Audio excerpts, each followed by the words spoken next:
Hey, how's it going, fellas, ladies, and gentlemen out there, fellow hunters and collectors? So I'm back. It's been a minute. I took a little break. We're gonna continue with this Rampage review. We're gonna be talking about Bishop coming up now.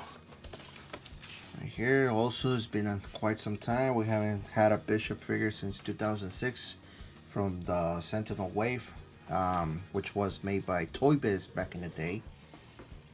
Man, 12 years.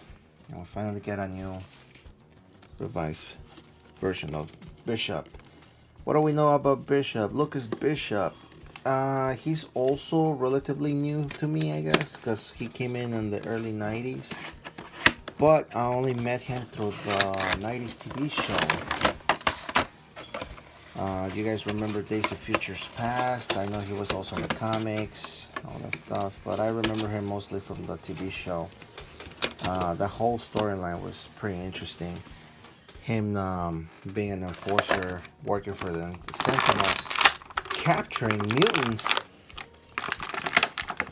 until the freaking Sentinels turn on him as well.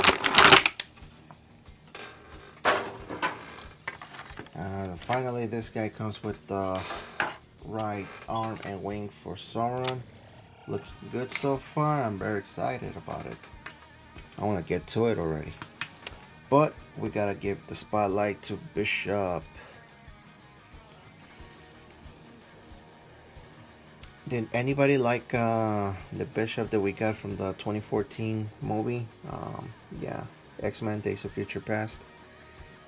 I guess he was pretty okay, but I don't know. I wish they would have stick more to a comic book related story. I guess if I could say it like that. But here you have it, Bishop. And right off the bat, I can tell you that I am very pleased with this mold. I really like it. The Toy Biz one, if you go back into my Apocalypse Toy Biz review, I did the whole, I guess it was like a beta version of this whole Rampage review. And the waist, like the torso was on a ball ball peg kind of thing. It was kind of weird. It looked like a U. It was like a U-shaped ball peg. It was very weird. But it was instead of an F crunch, it was like a prototype ball peg. I don't know. It looked weird. I didn't like it, and for that reason, I just got rid of it. But after seeing this one, it looks really cool. I love that they did that. Yay! Feels so much better. Then the head doesn't look bad neither. Almost looks like um almost the head almost looks like that guy George. I forgot his name, but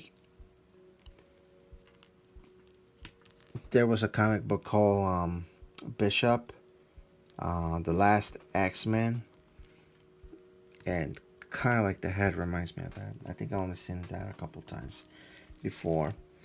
Back when I was trying to get into the whole comic book reading, because I didn't have access to all that, but now I do, and I usually go back and check this out. But yeah, looking at the figure, it doesn't look bad. Aesthetically, it looks like the paint came out nice and clean, no smudges or any QZ issues so far. Nice detail on this little holster right here. I don't know. I know there's got to be a proper name for that. So check it out. Weapon storage. I mean, how hard can it be, right? Just give us weapon storage. Looks pretty decent. It's pretty okay. But yeah, that weapon's gotta go there. And my only take from the Toy Viz is that he did have two guns. He had this one, and then he had like a little sawed-off shotgun, I think. Which I think in this one, this is the shotgun, and he's missing the other gun, the big gun. That's my only take from it. It's the lack of a gun. It just needs another one. Which, funny enough, he came with the gun, with the gun pointing hand. It's like the trigger hand. Which is funny enough. You give us the hand, but you don't give us the weapon. Okay, whatever.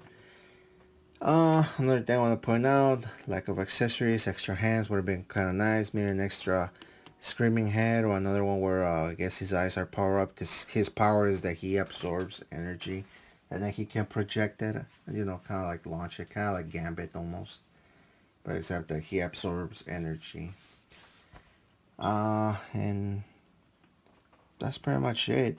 I mean, when it comes to the articulation, cannot look up that much because of the hair right there is molded plastic, but he can look down pretty far down.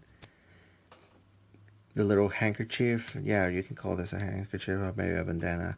It's molded plastic, pretty much soft plastic, so it's very malleable. It's pretty nice. Full 360 on the arm, rotation on the bicep, that's cool. Double jointed elbow, which again, I was kind of afraid that they would give us the single jointed elbow as some of these big figures, but that's cool. Ab crunch, very nice. I love that ab crunch for this bishop figure. Rotation on the hip. Once again, I invite you to check out that review on that Toy Biz Apocalypse review. That, you know, I kind of took on all those figures, so you guys can take a look at that.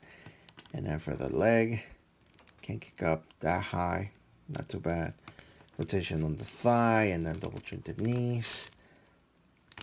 I think I saw my first QC issue right here, the paint. Like the tone of yellow is different, yeah, so it doesn't bother me that much, but just pointing it out. And then we have rotation on the shin, kind of like makes the division right there for the boots. The foot is on a swivel. Rotation, movement up and down, and then the ankle rocker. So not too bad. So Bishop, after 12 years, we get a new Bishop.